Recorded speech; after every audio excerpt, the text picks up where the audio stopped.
നമസ്കാരം. ഞാൻ CP Wilson Mattool. ഇന്ന് കർക്കിടക വാവായതിനാൽ ലീവായിരുന്നു.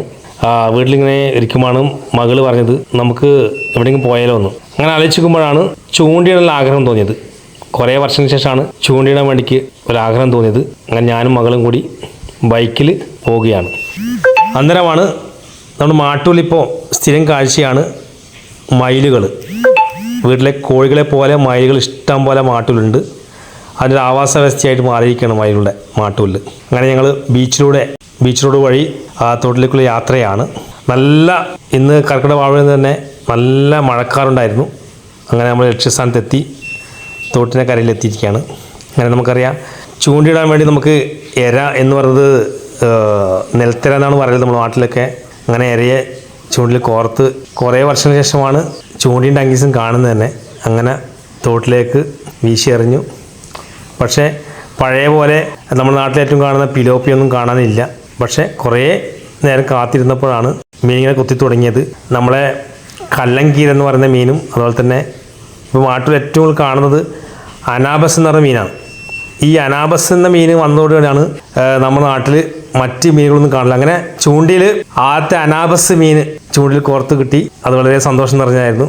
കുറേ വർഷത്തിന് ശേഷമാണ് ചൂണ്ടിയിൽ ഒരു മീനെ പിടിക്കാൻ സാധിച്ചത്. കാണുമ്പോൾ പിലോപ്പിയാണെന്ന് തോന്നുന്നു, പക്ഷേ പിലോപ്പിയല്ല, അനാബസ് ആണ്. ഈ മീൻ ഇപ്പോൾ മാട്ടൂലിൽ അതുപോലെ തോടുകളിൽ ഇഷ്ടം പോലെ കാണാനുണ്ട്. കുറേ വർഷം മുമ്പേ അനാബസ് നാട്ടിലില്ലായിരുന്നു. ഇപ്പോൾ ഇപ്പോഴും മീൻ വന്നതോടുകൂടി മറ്റ് മീനുകളൊന്നും കിട്ടാത്ത അവസ്ഥയാണ്. നല്ല ഷാർപ്പിലെ മീനാണ്. തന്നെ മറ്റ് മീനുകളൊക്കെ ഇത് ഭക്ഷണമാക്കുന്നതുകൊണ്ടായിരിക്കും കാണാത്തത്. അങ്ങനെ വീണ്ടും നമ്മൾ പ്രതീക്ഷയോടെ ചൂണ്ടിൽ അത് കോർത്ത് വീണ്ടും നമ്മൾ എറിഞ്ഞു തോട്ടിലേക്ക്.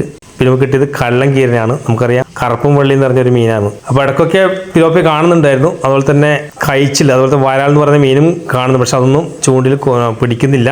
അങ്ങനെ നല്ല മഴയുണ്ട്, മഴക്കാറിങ് വന്നുകൊണ്ടിരിക്കുകയാണ്. വീണ്ടും നമ്മൾ പ്രതീക്ഷയോടെ ചൂണ്ട തോട്ടിലേക്ക് ഇട്ടു. അങ്ങനെ നമുക്ക് വീണ്ടും ഒരു മീനും കൂടി കിട്ടി നമുക്ക്. അത് കള്ളങ്കീരുന്നൊരു മീനായിരുന്നു. ഭയങ്കര രസമായിരുന്നു മീൻ പിടുത്തം. ഈ ചൂണ്ടിയിടുന്നത് കാണുന്നത് ഭയങ്കര രസമാണ്.